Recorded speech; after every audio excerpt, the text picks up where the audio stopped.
कि आज हमारे एसटी स्टेटस को छेड़ने की बात तक आ गई गवर्नमेंट। तो मेरी ये चीज़ अपनी कौम से है, पर्टिकुलरली जो गुजर कम्युनिटी के लोग हैं, कि यार आप लोगों ने पूरी ज़िंदगी नेशनलिस्ट रहे बन के। आप मिलिटेंसी में देख लें गुजरों का क्या रोल रहा, बिल्कुल रहना भी चाहिए। ठीक है। आर्टिकल 370 की जब बात आई तो गुजरों का क्या रोल रहा, सारी चीज़ें। अगर इतना कुछ करने के साथ, देश के साथ चलने के बाद भी अगर हमारे साथ ये चीज़ें होती, मैं पर्टिकुलरली बीजेपी से ये चीज़ भी आपके ज़रिए कहना चाहूँगा कि आप 6 सीट्स को मत रोइए, ठीक है ना, आप पुंछजोरी को मत रोइए। मैं कहता हूँ अगर हमारे राइट को, हमारे हक को आप प्रोटेक्ट करेंगे ना, मैं आपको प्रॉमिस करके कहता हूँ कि गुजर इतनी बड़ी तादाद में बीजेपी के साथ जुड़ेंगे। और फिर इनको क्या, इनको सिर्फ 6 सीट्स की नहीं सोचनी चाहिए, इनको 90 सीट की सोचनी चाहिए। और ये रेशो देख लें कि अगर आप गुजरों के साथ इंसाफ़ी करते हो, तो इंसाफ करते हो गुजरों के साथ, तो आपको कितना पॉलिटिकल माइलेज मिल सकता है, कितना बेनिफिट हो सकता है। जो इनका सपना है कि हम यहाँ गवर्नमेंट बनाएंगे, वो जम्मू कश्मीर में सिर्फ गुजर ही पूरा करवा सकते हैं। कश्मीरी तो इनको वोट देने से रहे, जितना मर्जी नंगा नाच जाके वहाँ पे कर लें, जो मर्जी कर लें, इनको नहीं मिलेंगे वोट, ठीक है। बाकी हुआ जब पॉलिटिकल रिजर्वेशन गुजरों को मिली 10%, उससे क्या हुआ कि गवर्नमेंट ने बिना सोचे, बिना समझे 2 डिस्ट्रिक्ट्स में 6 या 7 सीटों को रिजर्व कर दिया। और वहाँ पे जो पहाड़ी लोग थे, मतलब जो सो-कॉल्ड अपने आप को पहाड़ी कहते हैं, उन्होंने ये सोचा कि अगर यार सीटें भी गुजरों के पास चलेगी, ठीक है, जॉब्स में भी इनको ज़्यादा वो प्रेफरेंस मिलेगा परसेंटेज के हिसाब से। तो उन्होंने क्या किया कि ये जो सारा ड्रामा रचाया गवर्नमेंट के साथ मिलके, और गवर्नमेंट के साथ मिलने के बाद ये चीज़ें डिसाइड की गई कि भाई हमें पॉलिटिकल रिजर्वेशन में तो हिस्सा ही नहीं मिलेगा। तो ये सारी लड़ाई जो है वो पॉलिटिकल रिजर्वेशन की है, वो रिजर्वेशन की लड़ाई नहीं है। वो चाहते हैं कि हम इलेक्शन भी लड़ें और हम एसटी कोटे में भी आएँ और इनके बच्चों का गला भी काटें और इनको रूल भी करें बाय वे ऑफ इलेक्शन। तो मेरा ये मानना है कि मेरी गवर्नमेंट से अपील है, आपके चैनल के ज़रिए भी ये अपील है कि हमें पॉलिटिकल रिजर्वेशन चाहिए ही नहीं। भाई जहाँ आपने पॉलिटिकल रिजर्वेशन दी है, आप पहले हमें बताइए ना कि वो सारे एमएलए तो हमारे थे पहले। तो उन डिस्ट्रिक्ट्स में आपको पॉलिटिकल रिजर्वेशन देने की क्या ज़रूरत पड़ी? एग्जाम्पल ले लें, कितने वहाँ से गुजर जाते। क्या अगर आपको जो बीजेपी गवर्नमेंट है इन पर्टिकुलर, ठीक है, अगर उनको इतनी हमदर्दी गुजरों से थी, हम लोगों से थी, कहा कि जी आज तक उमर अब्दुल्ला ने या एनसी वालों ने या महबूबा मुफ्ती जी ने, कि इन लोगों ने आज तक गुजरों का गला काटा, ये किया। भाई गला तो आप लोगों ने काटा हमारा, हमें तो बेवकूफ़ बनाया। एक तरफ से कि हमें पॉलिटिकल रिजर्वेशन दीजिए 10 सीटें, वो भी सिर्फ 2 डिस्ट्रिक्ट्स में। अगर आपको देनी थी, किश्तवाड़ में दो, बनी बिलावर दो, सांबा दो, जम्मू दो, रियासी दो, जहाँ जहाँ रिजर्वेशन की ज़रूरत है। 2 डिस्ट्रिक्ट जो सबसे ज़्यादा, अगर हमारी कोई कम्युनिटी में लोग एडवांस हैं, वो पुंछजोरी के हैं, एवरीबडी नोज। आप उनको ही पॉलिटिकल रिजर्वेशन दे रहे हो। तो मेरा ये गवर्नमेंट से कहना है कि भाई हमें पॉलिटिकल रिजर्वेशन नहीं चाहिए। आप हमारी पॉलिटिकल रिजर्वेशन को उठा के जो करना करो, लेकिन हमारी एसटी के साथ छेड़छाड़ मत करो। आप देख रहे हैं न्यूज़ सर इंडिया और मैं हूं अरफाज अहमद डैंग। आज की खास मुलाकात में हमारे साथ मौजूद हैं एडवोकेट आज़म चौधरी साहब। सर स्वागत है आपका न्यूज़ सर इंडिया में। थैंक यू अरफाज भाई। आज़म भाई, अगर बात करें हम जिस तरह से जो पार्लियामेंट सेशन चल रहे थे और जिस तरह से आप लोग सारे जो हैं सड़कों पे थे, आज तक प्रोटेस्ट कर रहे थे लगातार और ये मांग कर रहे थे कि जो पहाड़ी कबीले को एसटी में शामिल किया जा रहा है, वो फ़ैसला जो है सरकार का गलत फ़ैसला है, इसको वापस ले लिया जाए। और जिस दिन ये बिल इंट्रोड्यूस हुआ था, पहाड़ी कबीले को बहुत उम्मीदें थी कि कुछ समय के बाद, कुछ घंटों के बाद, कुछ दिनों के बाद जो है हमें एसटी स्टेटस जो है वो मिल जाएगा। लेकिन आज आखिरी दिन था, वो भी सेशन जो है ख़त्म हो चुके हैं। तो क्या लगता है आपको, क्या वो जो सड़कों पे उतरना, प्रोटेस्ट करना, वो जद्दोजहद जो है वो कामयाब हुई है या समय ही नहीं मिला वहाँ पे उस बिल को पास करने का? देखो अरफाज जी, जहाँ तक बात रही कि जिस दिन वो बिल पेश हुआ और उसके बाद सेलिब्रेशन हुई, तो वो आप भी जानते हैं कि सेलिब्रेशन करने वाला वो कड़ाका गैंग था। अदरवाइज़ और किसी ने सेलिब्रेशन अभी तक किया नहीं है। और सेलिब्रेशन बनता तब है कि जब आपको कुछ दिया जाए। लेकिन परमिशन मांगी गई थी, जहाँ पे आपने प्रोटेस्ट किया रजौरी पुंछ में, वहाँ पे परमिशन मांगी गई थी कि हम सेलिब्रेशन करते हैं। उन लोगों को जो है परमिशन नहीं दी गई, लेकिन प्रोटेस्ट आप लोगों ने करना था या आपके साथियों ने करना था, उनको प्रोटेस्टर्स को परमिशन दी गई। मैं इस चीज़ पे कमेंट नहीं कर सकता कि उनको परमिशन दी गई या नहीं दी गई या हमें क्यों दी गई। इस चीज़ पे तो वो तो एडमिनिस्ट्रेशन का काम है। वो क्लेम कर रहे हैं कि हमें परमिशन नहीं मिली और जिन्होंने प्रोटेस्ट करना था, सरकार के ख़िलाफ़ बोलना था, उनको बोलने का मौका दिया गया, लेकिन हमने सरकार की वाहवाही करनी थी, शुक्रिया अदा करना था, हमें मौका नहीं दिया गया। डिस्ट्रिक्ट एडमिनिस्ट्रेशन की बात करें। नहीं, मैं वही कह रहा हूँ ना कि ये चीज़ें डिस्ट्रिक्ट एडमिनिस्ट्रेशन बता सकती है कि उन्होंने परमिशन दी। क्या पता परमिशन मांगी गई या नहीं मांगी गई, या वो सिर्फ सोशल मीडिया ट्रेंड है कि ये गुजर को दी गई और पहाड़ियों को नहीं दी गई। तो मेरा इस पे यही चीज़ कहना है कि वो जो कड़ाका गैंग था, सेलिब्रेशन उन्होंने किया और किस रीज़न पे किया वो मुझे अभी तक समझ नहीं आया। जहाँ तक रही कि पार्लियामेंट में बिल इंट्रोड्यूस हुआ, उसके बाद अभी तक पास नहीं हुआ। तो जो पार्लियामेंट के अंदर जो लोग हैं, जो कमेटीज़ हैं, वो इन सब चीज़ों को नोटिस करती हैं कि ठीक है, अगर किसी एक पर्टिकुलर इंडिविजुअल ने ज़िद में आके या किसी मतलब ये चीज़ कहा कि मेरा प्रॉमिस है, तो मैं उस प्रॉमिस पे जाके तो किसी को बिल दे दूंगा, लेकिन वो उस बिल को पास करने में, उस बिल को इंट्रोड्यूस करने में उसके पीछे बहुत बड़ी मेहनत लगती है। उसके पीछे एक नॉलेज है, एक लॉ है, एक कॉन्स्टिट्यूशन है, जिसको फॉलो करके सारी चीज़ें की जाती हैं। तो मेरा तो ये खुद का मानना है कि ये एक बिल ही इस तरह का था जिसको पार्लियामेंट में पेश होना ही नहीं चाहिए था, किया ही नहीं जाना चाहिए था। वो किस लोगों की गाइडेंस पे, किन लोगों की राय पे वो वहाँ पेश हुआ, तो ये सोचने की बात है। क्योंकि कॉन्स्टिट्यूशन एक ऐसा मतलब हमारे पास हथियार है कि जिसके ज़रिए हम लड़ सकते हैं। कॉन्स्टिट्यूशन में जो प्रोविज़न हैं ट्राइब्स को डिस्क्राइब करते हैं, उन प्रोविजंस को फॉलो करना चाहिए। किन लोगों को किसी मतलब रिजर्व कैटेगरी में डालना चाहिए, तो वो सारी चीज़ें हैं कि वो एक प्रोविज़न है, एक सिस्टम है। हमारे पास जुडिशरी है जिन्होंने बहुत सारी जजमेंट्स दी हैं, बहुत सारे मौक़ों पे जाके लोगों ने अप्रोच किया है, सुप्रीम कोर्ट को किया है, डिफरेंट हाई कोर्ट्स को किया है। तो ये चीज़ें आज तक वहाँ पे हो नहीं पाई। जो मैटर आज तक सब जुडिस है सुप्रीम कोर्ट के अंदर, ठीक है, तो उस चीज़ पे अगर गवर्नमेंट कोई डिसीजन ले रही है तो मेरे हिसाब से तो वो गलत डिसीजन है। आज़म भाई, ये बात तो आप कह रहे हो कि यहाँ आपके जो बाकी साथी हैं वो कह रहे हैं कि हमें इससे नुकसान है, लेकिन लोगों को जानकारी देने में आप कहीं ना कहीं असमर्थ हो रहे हो कि नुकसान क्या है। अगर सरकार इंट्रोड्यूस बिल कर सकती है तो सरकार इतना भी मादा रखती है कि उस बिल को पास भी कर सकती है। अगर सरकार बिल पास कर देती है, गुज्जर बकरवाल कम्युनिटी को क्या नुकसान है? देखो, एक ग्रुप है 2 डिस्ट्रिक्ट्स का, जिनको ये कहते हैं कि 1 या 1.5 साल पहले उनको कहा गया कि ये पीएसपी हैं, पहाड़ी स्पीकिंग पीपल, और 1 या 1.5 साल के बाद ही आप उनको ये कह रहे हो कि एथनिक ग्रुप में आ गए। तो पहले तो ये 2 कंट्राडिक्टरी चीज़ें हैं कि भाई, एक अगर पीएसपी उनको आपने दिया, स्टेट ने उनको एक कोटा दिया 4% का, तो वो रातों रात ही कैसे एथनिक ग्रुप हो गए। तो वो चीज़ है। दूसरी रही कि बात नुकसान की, कि गुजरों को क्या नुकसान है, जो कि जैसे अब बड़े लोगों ने कहा, बड़े लोगों ने सवाल पूछा कि अमित शाह जी आए, रजौरी में आए, श्रीनगर में आए, प्रॉमिस करके गए कि होम मिनिस्टर, बिल्कुल। तो नहीं, हम उनकी स्टेटमेंट जो थी मैं उसकी बात कर रहा हूँ। तो उन्होंने कहा कि आपका कोटा इंटैक्ट रखेंगे, ठीक है, और बाकी उनको जी हम 5% से अलग देंगे। पहली बात तो वो था ही गलत, ठीक है। आप कोटा विद इन कोटा कभी किसी को दे नहीं सकते, और अगर आपको देना ही था तो आप उस पीएसपी में दे देते, उनको सेंट्रल लेवल पे कुछ और बना देते, कहीं ओबीसी कैटेगरी में डालते, किसी और में डालते, जहाँ पे आप डाल सकते थे उनको। नुकसान हमें ये है कि ठीक है जी, मान लिया, पास कर दिया, उनको 5% दिया, यहाँ पे पीएसपी लिख दिया, वहाँ पे गुजर बकरवाल लिख दिया। स्टेट लेवल पे आप करोगे, जॉब्स में कर लोगे, यहाँ पे भी ठीक है जी, जो हमारी यहाँ जेएनके की जॉब्स हैं उनमें आप लोगोगे कि जी ये गुजर बकरवाल हैं अलग से 10%, ये पीएसपी हैं 5%। लेकिन जब आप सेंट्रल लेवल जाओगे तो तब क्या करोगे?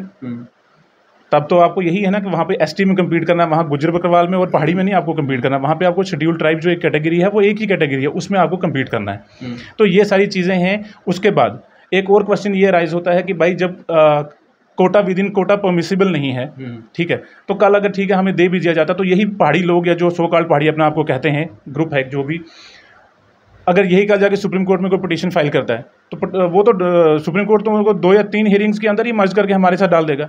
तो जब हमारे साथ वो लोगों को ऐड किया जाएगा जिन लोगों ने आज तक हमें रूल किया, जिन लोगों मतलब आप कुछ भी देख लो, आप बिजनेस में देख लो, आप पढ़ाई में देख लो, आप जॉब्स में देख लो, वो लोग कितने फॉरवर्ड हैं हम लोगों से, क्या हमारा बच्चा उन लोगों के साथ कम्पीट करेगा? जो हमारे, आप एक और चीज़ देख लें कि आप सर्वे कर लें कि गुज्जर पॉपुलेशन जितनी भी है वो अर्बन एरियाज़ में कितनी है और रूरल में कितनी है, और इनके कंपैरिजन में ये भी देखें कि ये लोग कहाँ कहाँ रहते हैं, कहाँ पे इनकी रिहाइशें हैं, कहाँ पे इनके टाउन्स हैं, और टाउन्स के नज़दीक जो फैसिलिटीज़ हैं, अब वो देखें। गुजरों के जो मोस्ट ऑफ द पॉपुलेशन है, मैं नहीं कहता कि सारे पहाड़ों पे हैं अर्बन एरियाज़ में भी हैं, लेकिन आप ये चीज़ देखें कि मोस्ट ऑफ द पॉपुलेशन जो वो पहाड़ों पे है। जो जोग्राफिकली आइसोलेशन है हम लोगों की कि हमें 15-15 किलोमीटर तक स्कूल नहीं दिखते। तो ये सारी चीज़ें, नुकसान उन चीज़ों का है कि जब आपके साथ मर्ज हो गए, उसके बाद आप इनके बच्चों के साथ कम्पीट नहीं कर पाओगे, आप जॉब्स में इनके साथ कम्पीट नहीं कर पाओगे, आप स्कूल की एडमिशन होंगी, प्रोफेशनल एंट्रेंसेज होते हैं हमारे, आप कहीं भी इन लोगों के साथ कम्पीट नहीं कर, क्योंकि हमारा बच्चा पढ़ने वाला पहाड़ पे, वहाँ पे स्कूल में एक टीचर और 200 बच्चे, वो क्या पढ़ा लेगा टीचर उनको, ठीक है। और एक बच्चा जम्मू में पढ़ता है, दिल्ली में पढ़ता है, फ़ॉरेन से पढ़ के आता है, जिसके फादर आईएएस रिटायर हैं, किसी के कोई डीसी रिटायर हैं, किसी का कोई कुछ है, एक बकरवाल का या जो एक गुजर पहाड़ियों पर रहने वाला, अब मुझे बताओ उसका बच्चा उस डीसी के बेटे से कैसे कंपेयर करेगा? वो कैसे उसके साथ कम्पीट करेगा। तो ये सारी चीज़ें हैं कि हमें ओवरऑल अगर देखा जाए पूरा कैटेगराइज करा के कि कितना नुकसान है, ये हम लोगों को पता है, और हम अपनी जो कम्युनिटी है उसको समझाने की, जो जिन लोगों को बेचारों को नहीं पता है, क्योंकि हम लोग बेचारे कितनी पॉपुलेशन है जो हम लोग पढ़े हैं, ठीक है, और जो लोग नहीं पढ़े हैं वो हमारा फ़र्ज़ बनता है कि हम उन लोगों तक अपनी बात को पहुंचाएं। आपका ये बहुत अच्छा सवाल था कि लोग हर चीज़ पे बात करते हैं लेकिन इस पे नहीं करते हैं, तो ये हमारा काम है कि लोगों तक कैसे एलेबरेट करना है, कैसे पहुंचना है, वो हम कोशिश करें। हमारी टीमें बनी हैं, हम हर गाँव में, हर मोहल्ले में जाके इस चीज़ को अवेयरनेस फैलाएंगे इस चीज़ की। आज़म भाई, आपने कहा कि 2 डिस्ट्रिक्ट्स के जो पहाड़ी कबीले के लोग हैं उनको एसटी में जो है शामिल किया जा रहा है, जो कि गलत है। अगर 2 डिस्ट्रिक्ट के पहाड़ी कबीले के लोगों को एसटी में शामिल किया जाता है तो क्या पूरे जेएंडके के गुज्जर बकरवाल कम्युनिटी को उसका नुकसान है, या सिर्फ उन 2 डिस्ट्रिक्ट के जो गुज्जर बकरवाल कम्युनिटी के या गद्दी सिपी जो लोग होंगे उनको नुकसान है? देखो अरफाज भाई, नुकसान की जहाँ तक बात करें तो वो पूरे जेएंडके के गुज्जर्स को नुकसान है। कैसे है? क्योंकि 2 डिस्ट्रिक्ट्स के लोग हैं, अगर आप उनको इंक्लूड करोगे, जब कम्पीट करने की बारी आएगी तो वो सिर्फ पुंछ जोरी में कम्पीट नहीं करेंगे ना, क्योंकि यहाँ स्टेट लेवल की पोस्टें हैं और बड़ी सारी पोस्टें आती हैं जो कि आपको जोन लेवल पे मतलब करनी पड़ती हैं, या स्टेट लेवल पे करनी पड़ती है, यूटी लेवल पे करनी पड़ती हैं। तो जब कम्पीट करने की बारी आएगी, जब यूटी लेवल की और रीजन की जो जब बात आएगी, तो तब तो हमें इन लोगों के साथ कम्पीट करना है ना, हमें पर्टिकुलर 1-2 या डिस्ट्रिक्ट्स में नहीं अप्लाई करना है। तो वो सारी चीज़ें हैं कि नुकसान ओवरऑल कम्युनिटी को होगा। और सबसे बड़ी बात मैं आपको बोलूँ, जो ये खेल है ना, ये खेल हुआ जब पॉलिटिकल रिजर्वेशन गुजरों को मिली 10%। उससे क्या हुआ कि गवर्नमेंट ने बिना सोचे, बिना समझे 2 डिस्ट्रिक्ट्स में 6 या 7 सीटों को रिजर्व कर दिया।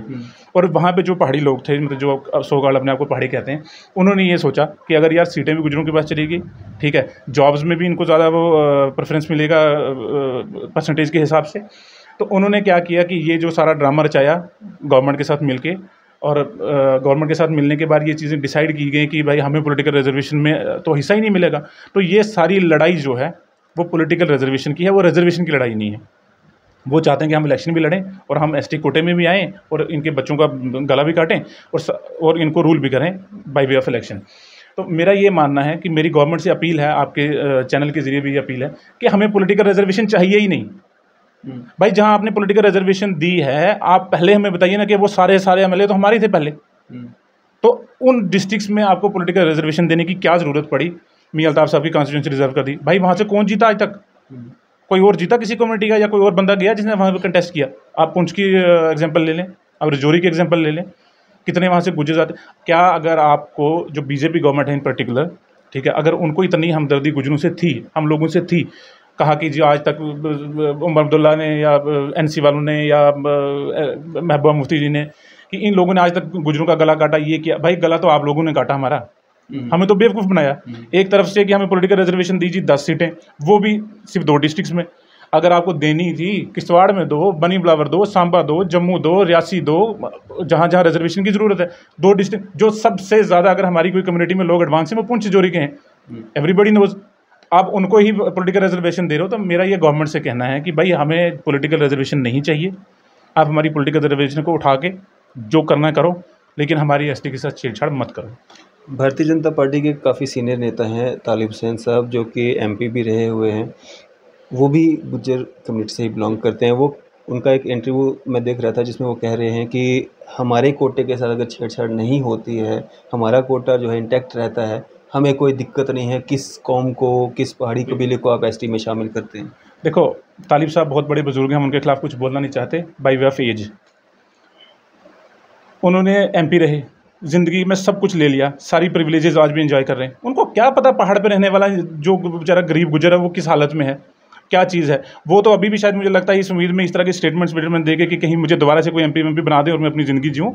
तो वो जो लोग हैं, एक तालिब साहब और ये 2-4 बीजेपी के जो चमचे रखे हैं, वो हमारी कम्युनिटी को रिप्रेजेंट नहीं करते। हमारी कम्युनिटी को वो लोग रिप्रेजेंट करते हैं जो रोडों पे चल रहे हैं, जो लड़ाई लड़ रहे हैं, जो प्रोटेस्ट कर रहे हैं इस धूप में, इस हालात में, इस मौसम में। आपने देखा है जब ट्राइबल मार्च हुआ तब बर्फ़ पड़ रही थी, लोग नंगे पाँव कहाँ से कहाँ चल के आए। आज ये हालात है कि बंदा घर से बाहर एसी से नहीं निकल सकता, लेकिन लोग बच्चे सड़कों पे हैं। तो तालिब साहब को क्या बचा, वो अपने एजेंडे को चला रहे हैं और वो सिर्फ अपनी चीज़ को बचाने के लिए कि मैं बीजेपी का बंदा हूँ तो मैं बोलूँगा नहीं इंटैक्ट है, हमारा कुछ नहीं रहेगा। तो वो अपने ही बेनिफिट की बात कर रहे हैं, पॉलिटिकल बेनिफिट की। आज़म भाई, अगर इस दौरान में अगर हम सेशन ख़त्म हो चुके हैं, नेक्स्ट सेशन को अभी 3-4 महीने बाद होना है, इस दौरान अगर इलेक्शंस जो हैं अनाउंस हो जाते हैं, मुश्ताक बुखारी साहब तो कहते हैं कि हम किसी तरह का इलेक्शन यहाँ पे होने नहीं देंगे, तो क्या इलेक्शंस हो पाएंगे? नहीं, मैं तो बुखारी साहब से एक ही सवाल पूछूंगा कि आपके पास कौन सी अथॉरिटी है कंडक्ट करवाने की या नहीं करवाने की? आप हैं कौन? सवाल तो ये है ना कि आप कौन हैं? कोई गवर्नमेंट के कोई बहुत बड़े किसी पोस्ट पे बैठे हैं? कोई इलेक्शन करवाने की अथॉरिटी आपके पास है? अपोज तो कर ही सकते हैं, प्रोटेस्ट कर सकते हैं। वो सबका हक है, हम अपोज करने को नहीं बोल रहे हैं, लेकिन जिस तरह से वो मैंने देखा आपका इंटरव्यू के, वो बड़े दाड़े से करेंगे हम तो होने नहीं देंगे, क्या गुंडागर्दी है? हम डेमोक्रेसी में रहते हैं, सबका राइट है बोलने का, वो भी बोले हम भी बोलें, उस चीज़ पे मैं नहीं कह रहा हूँ, लेकिन मेरा सिंपल ये चीज़ कहना है कि भाई आपने जिस वे में और जिस तरीके में ये चीज़ बोला कि हम इलेक्शन नहीं होने देंगे, तो वो तो फिर सामने सामने दिख रहा है कि ये गुंडागर्दी है या क्या है, या गवर्नमेंट के साथ कौन सी उनकी सांठगांठ है कि वो इस तरह के जो अल्फाज यूज़ कर रहे हैं। जो सीटें रिज़र्व की गई हैं, पहाड़ी कबीले के लोग उस पे पार्टिसिपेट नहीं कर पाएंगे, शायद ये कारण रहा होगा कि उन्होंने ये बात कही कि हम इलेक्शन नहीं होने देंगे। नहीं, मैंने आपको ये चीज़ पहले ही बोली ना कि सारी लड़ाई ही रिजर्वेशन, पॉलिटिकल रिजर्वेशन की है।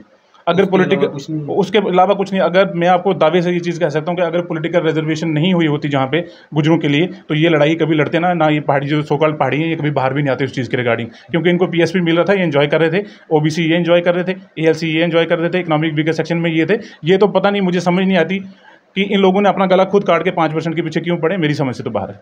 आज़म भाई, एक गुज्जर कम्युनिटी के नेता हैं सफ़ीर चौधरी साहब, आम आदमी पार्टी के नेता हैं वो, उनका ये सजेशन है कि जो एसटी कम्युनिटी का जो अभी स्टेटस जो एंजॉय कर रहे हैं, उनमें से जो क्रीमी लेयर है उनको बाहर कर दिया जाए, और जो पहाड़ी कबीले के लोग हैं जिनको सरकार चाहती है या बिल इंट्रोड्यूस किया है या ये चाहती है कि उनको भी एसटी में शामिल किया जाए, उनमें भी जो क्रीमी लेयर है उनको भी बाहर किया जाए।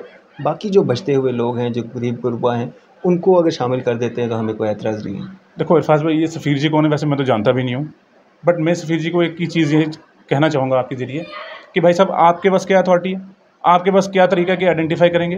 वो गवर्नमेंट का काम है, गवर्नमेंट ने क्या डिसाइड करना। नहीं, मैं मानता हूँ उनकी सजेशन, मैं उनको ये चीज़ कह रहा हूँ कि भाई वो गवर्नमेंट का काम है, गवर्नमेंट ने कब किसको क्रीमी लेयर डिसाइड करना है, किसको गरीब डिसाइड करना है, वो गवर्नमेंट का काम है। आप इस मुद्दे पर ना ही बोलें तो ज़्यादा अच्छा है। अब आगे जिस तरह से 3-4 महीने का समय है, जो आपके प्रोटेस्ट लगातार चल रहे थे, बातचीत चल रही थी, क्या वो थम जाएगी या वो लगातार जारी रहेंगे, या आप लोगों के बीच में, अपने लोगों के बीच में जाएंगे, उनको समझाएंगे, बताएंगे? नहीं, देखो ये गलती हमसे पिछली बार हुई है। हमने जब पैदल मार्च हमारा ख़त्म हुआ, पार्लियामेंट ने बिल नहीं पास किया, और उसके बाद हम अपने अपने घरों में बैठ गए ये सोच के कि शायद अब गवर्नमेंट आज के बार ये स्टेप नहीं लेगी। लेकिन अब ये चीज़ है कि जब आपने बिल को टेबल पे रखा हुआ है, तो अब तो हम बैठने वाले नहीं हैं। अब हम, जैसे गवर्नमेंट ने एक प्रोग्राम शुरू किया था ना, बैक टू विलेज, ठीक है, वो गवर्नमेंट का प्रोग्राम है, लेकिन उसको गुज्जर जो है ना, पर्टिकुलरली गुज्जर, वो अब यूटिलाइज करके दिखेंगे कि बैक टू विलेज क्या है। वो उनका बैक टू विलेज नहीं है कि जाके किसी अर्बन टाउन में बैठ के रिपोर्टें बना के वापस आ जाना। अब स्टार्ट होगा बैक टू विलेज जो है प्रोग्राम, वो गुज्जर बताएंगे कि किस किस पहाड़ी पे, किस किस चोटी पे और किस किस ढोक में जाके भी लोगों को अवेयर किया जाएगा कि आपके राइट्स के साथ छेड़ा जा रहा है और इसको प्रोटेक्ट करना है। और जहाँ तक रही बात की कंटिन्यूटी, अब कंटिन्यूटी नहीं टूटेगी। ये मेरा प्रॉमिस है कि कंटिन्यूटी जो है वो बनी रहेगी। वो किसी भी शक्ल में हो सकती है, वो प्रोटेस्ट में हो सकती है, वो डिफरेंट प्रोग्राम्स को ऑर्गेनाइज करके की जा सकती है, या गवर्नमेंट के साथ मिलने की कोई वफद अपने भेजे जा सकते हैं, क्योंकि अब तो खुला टाइम है मिलने के।